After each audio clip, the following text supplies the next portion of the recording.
کیا آپ نے کبھی سوچا ہے کہ ایک ایسا فقیر جس کے پاس کھانے کو روٹی نہیں تھی، پہننے کو کپڑا نہیں تھا، سر چھپانے کو چھت نہیں تھی، وہ ایک دن بادشاہ بن گیا؟ اور وہ بادشاہ بنا کسی سفارش سے نہیں، کسی چالاکی سے نہیں، کسی لڑائی سے نہیں، بلکہ صرف صبر کی وجہ سے۔ یہ واقعہ سن کر آپ کو یقین ہو جائے گا کہ جب اللہ کسی کو دیتا ہے تو کوئی روک نہیں سکتا، اور جب اللہ کسی کا ساتھ دیتا ہے تو کوئی شکست نہیں دے سکتا۔ یہ واقعہ ہے ایک ایسے فقیر کا جو ایک چھوٹی سی بستی کے کنارے ٹوٹی پھوٹی جھونپڑی میں رہتا تھا۔ اس کا نام کوئی نہیں جانتا تھا، اس کی کوئی پہچان نہیں تھی۔ لوگ اسے دیکھ کر منہ پھیر لیتے تھے، بچے اس پر ہنستے تھے، امیر لوگ اسے حقارت کی نظر سے دیکھتے تھے۔ لیکن اس فقیر کے دل میں ایک چیز تھی جو دنیا کی کسی دولت سے نہیں خریدی جا سکتی، وہ چیز تھی اللہ پر یقین، اور ہر حال میں صبر۔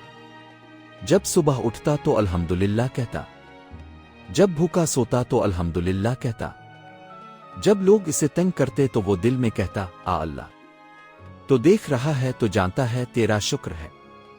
اس نے کبھی اللہ سے شکایت نہیں کی، کبھی تقدیر کو نہیں کوسا، کبھی لوگوں کے ظلم پر بد دعا نہیں دی، بس صبر کرتا رہا، شکر کرتا رہا، اور اللہ پر بھروسہ رکھتا رہا۔ ایک دن اس بستی میں ایک بڑے ملک کا وزیر آیا۔ اس ملک کا بادشاہ مر چکا تھا اور کوئی وارث نہیں تھا۔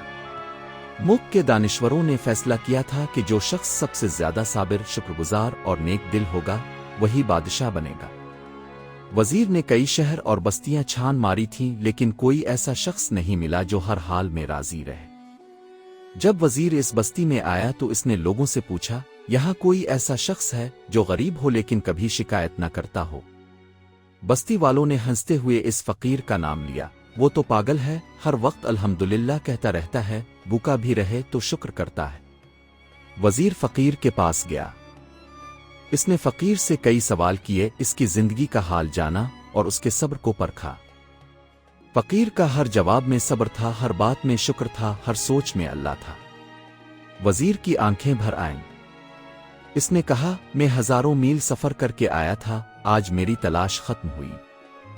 اس فقیر کو شاہی لباس پہنایا گیا، محل میں لے جایا گیا اور پورے ملک کا بادشاہ بنا دیا گیا۔